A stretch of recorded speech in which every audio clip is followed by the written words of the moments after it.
Welcome on into the Wildcats Today Podcast. And today we are joined by special guest number 3, Kam Williams is joining us on the podcast. Those of you that have listened to Wildcats Today for months now know Cam's our guy. He's our pick for just going to be the surprise star for this basketball team that people in the national media just don't seem to be talking enough about. So, Kam, really appreciate you stopping in and talking to us today. Thank y'all for having me. Definitely a blessing. Of course, so tomorrow, number 1 team in college basketball preseason is coming into Rupp Arena. Mm-hmm. Before we kind of talk about the game itself, obviously you've had Big Blue Madness. You've played in the Blue-White game. So you played in front of Big Blue Nation a little bit. But this is going to be different, Kam. I'm telling you. Number 1 team on a Friday night. How are you feeling? How excited are you to suit up in this basketball game? No, I'm very excited. The guys, we've all been, competing all summer. We've been gelling together, working hard, push each other every day. And we finally get to put down this play for everyone to see. Everyone kind of there's some doubters out there for us and our, saying that our expectations or whatever could not be reached. I've been seeing a bunch of stuff on Twitter and stuff saying that our team, some of it could be overrated and all that, but starting tomorrow, for that, we're gonna put a strong emphasis on everybody that we will win a national championship this year. Awesome. Yeah. So my first question, Kam, you talked a little bit about summer workouts. I was wondering, you came from Tulane. How different has the training been for Kentucky compared to Tulane?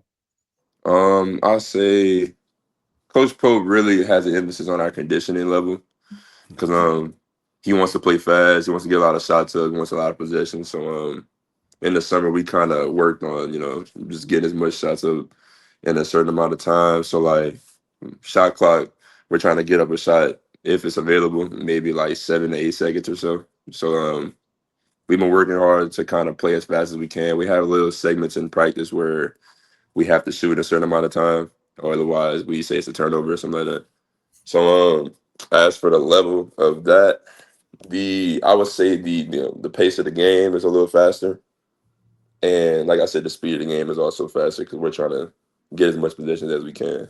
And I had a follow-up question to that. Did you have one workout that stood out to be the worst? I know me and Andrew played high school athletics. We had some terrible workouts. Yeah. I would say it wasn't really what we did that was the worst. It was that we had our conditioning test before we did our workout that day.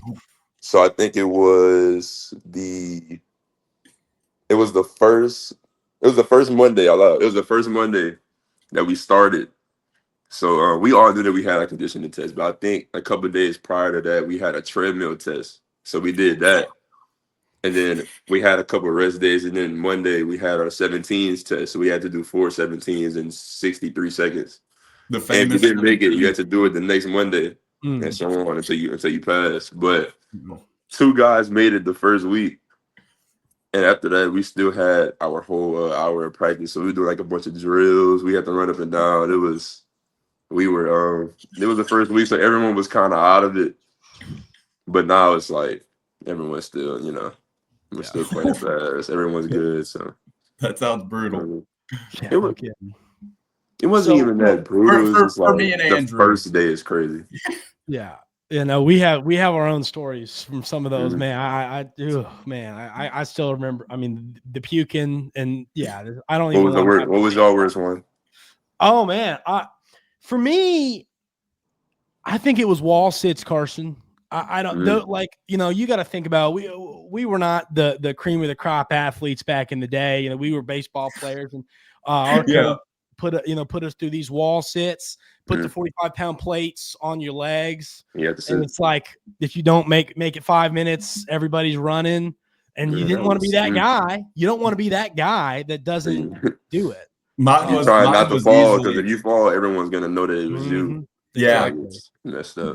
Mine was easily the Indian runs with the weighted ball where you pass it over your head. God, those were terrible. Yeah, those were awful. No kidding.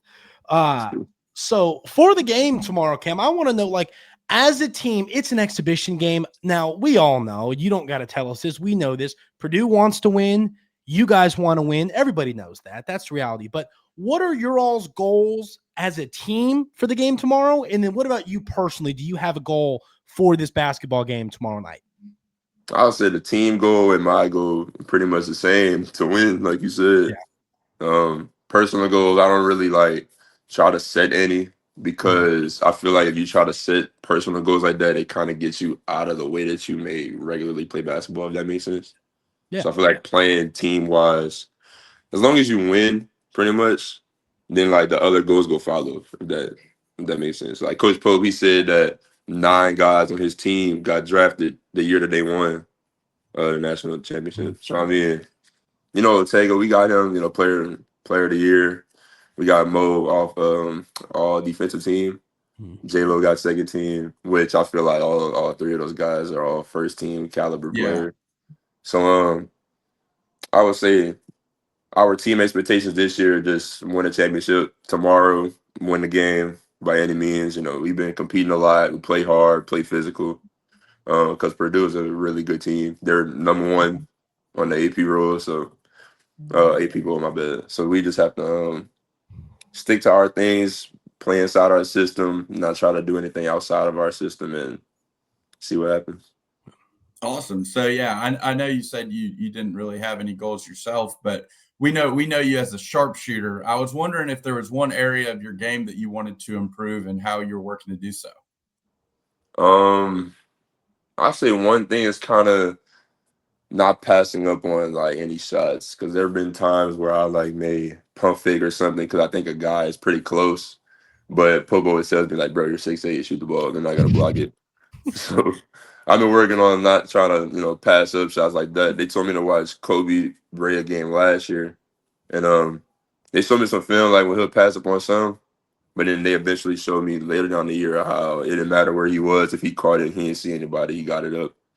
So that, and I've been working to try to get 2 steals a game or so, because Coach said my dim numbers are pretty high.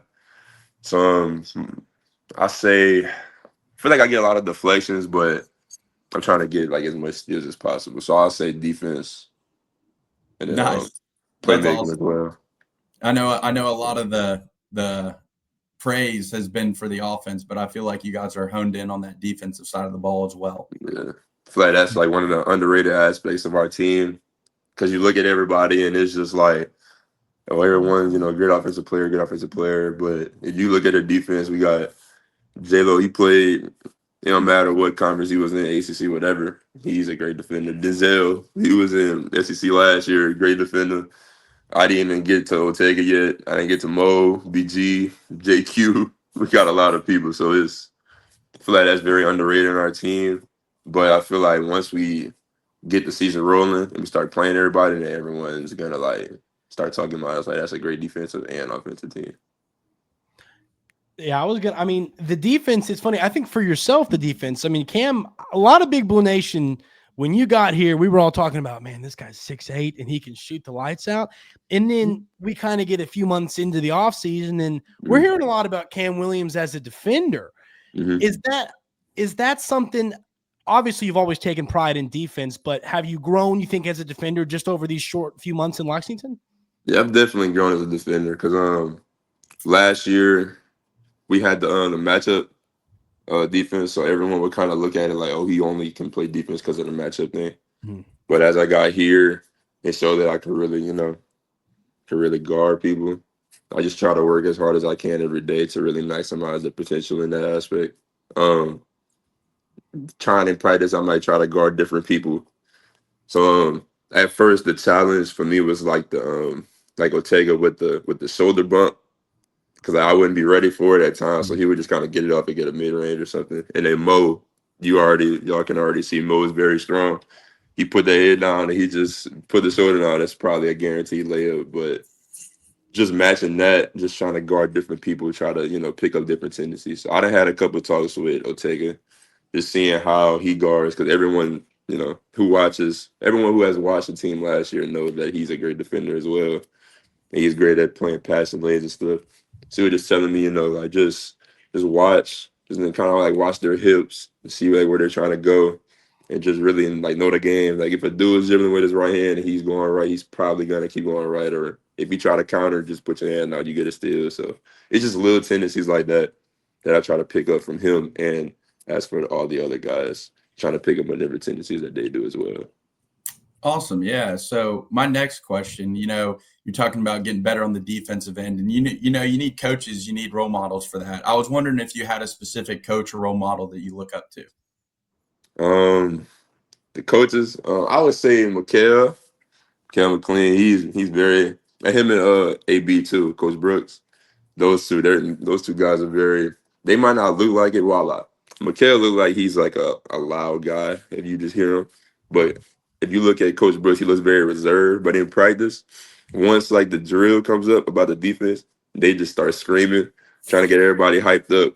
And like what they do is it just gets everybody locked in. And then that eventually just makes the practice intensity go higher. Because then right after that, we start playing 5-on-5 and stuff. So like everyone's already up here, and then we start playing, and it just goes way higher than that. So I say Coach McHale and Coach AB. Now, forgive me if I'm wrong here, but I think I saw you guys doing some sort of like shark or something. Yeah. Tell me a little bit about that.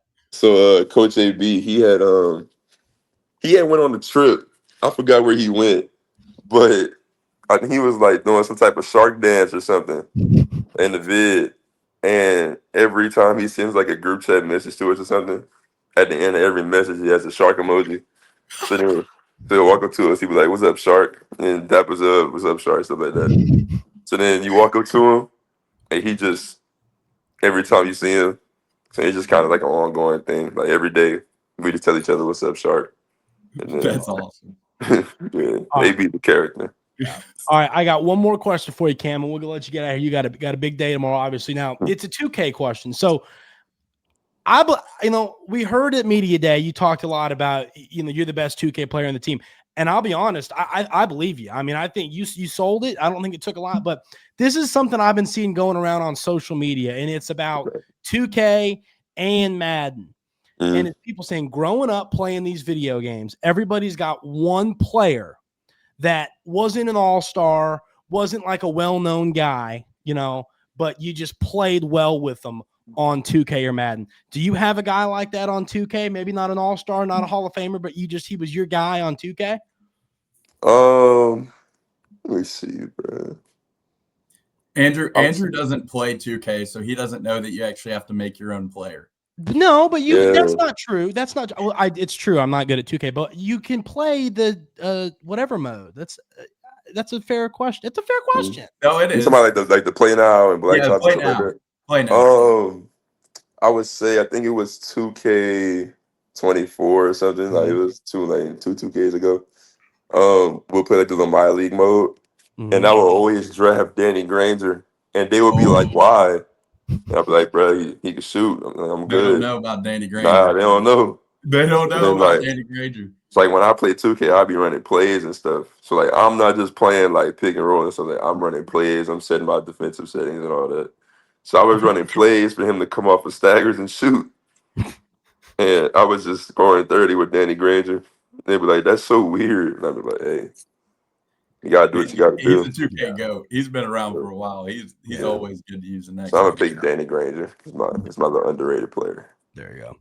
Well, all right, Cam, listen, that's all we got for you today. We really appreciate it. Thank you so much for stopping in today. Good luck tomorrow. Good luck the rest of the season, and we'll see you next time. Go get us number 9, baby. No, go Sir, thank y'all for having me here. Definitely blessed. No problem. Always have to do it again. All right, yes, sir. We'll see y'all next time right here on the Wildcats Today podcast.